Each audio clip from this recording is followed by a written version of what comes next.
Le chapitre 25 du livre aborde le sujet de la dévotion comme forme de participation dans la vie. Il explique que la dévotion est le résultat de l'amour et qu'elle ne peut pas être feinte. L'amour ne peut pas être feint car il est ressenti et compris par ceux qui le connaissent. La dévotion est donc un moyen de servir et d'être servi par l'amour. Le chapitre souligne également que chaque sentiment de manque d'amour est en réalité un signal indiquant que l'on désire quelque chose. Ce sentiment de manque est associé à la peur et bloque l'amour. La dévotion, quant à elle, permet de purifier son engagement dans la vie et d'ouvrir la voie à donner et recevoir de manière harmonieuse.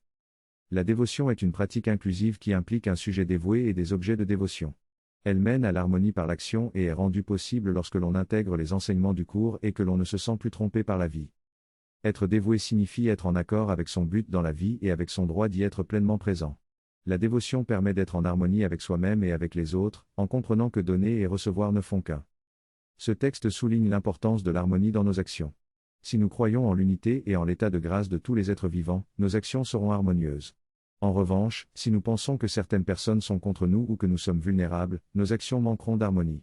Il est donc essentiel de rejeter ces croyances et d'adopter une attitude d'invulnérabilité. Cela ne signifie pas flirter avec le danger, mais simplement reconnaître notre vraie réalité. Durant notre guérison, nous devons abandonner nos blessures et cesser de croire que nous pouvons être attaqués. La véritable invulnérabilité est un moyen de conquérir la peur et permettre à l'amour de régner. Notre implication dans la vie découle de notre participation sincère et de notre engagement à vivre dans l'amour, en mettant notre moi personnel de côté. Vivre dans l'amour renversera les leçons du passé et nous permettra de vivre dans l'amour en toutes circonstances. Ceci se réalise en unifiant notre être tout entier et en engageant notre soi dans l'amour de la vie. Ainsi, nous vivrons dans l'harmonie et l'unité. Lorsque tu commences ton parcours de désapprentissage, tu pourrais être déconcerté de constater que peu de ce que tu fais a réellement de l'importance. Tu te demandes pourquoi tu n'es pas aussi investi dans les choses qui t'intéressaient autrefois. Tu peux même remettre en question ton travail et tes habitudes. Ce processus peut générer de la frustration, de l'anxiété et de la confusion, mais il est normal de ressentir ces sentiments. Tu apprendras à accomplir certaines tâches avec patience, grâce et amour, même si elles semblent sans importance. Tu laisseras derrière toi les croyances, comportements et habitudes qui ne sont plus alignés avec ta vie d'amour. Tu pourrais ressentir un désir âcre, de prendre crédit pour ce que tu as créé et le besoin de créer de nouvelles choses.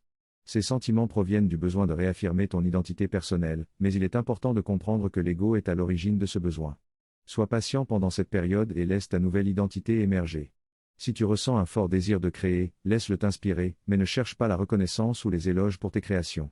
Tu réaliseras bientôt que la création n'est pas liée à ton ego personnel. Le discernement est important pendant cette période.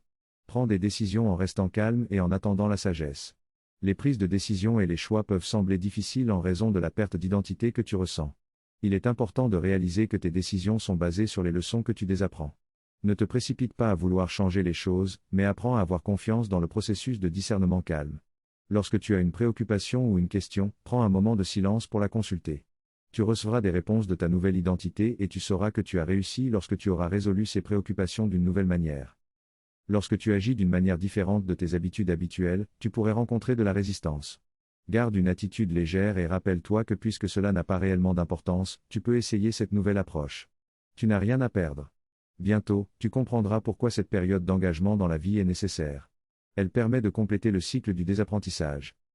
Une vie bien remplie est souvent associée à une vie active et productive, où l'on est constamment occupé et engagé dans diverses activités. Cependant, il est important de trouver un équilibre entre l'action et le temps de réflexion. Être pleinement engagé dans la vie tout en prenant le temps de se poser et de réfléchir est rare. Souvent, on met l'accent sur l'action et l'activité au détriment du calme et du repos. Il est donc nécessaire d'examiner ce que signifie réellement une vie bien remplie.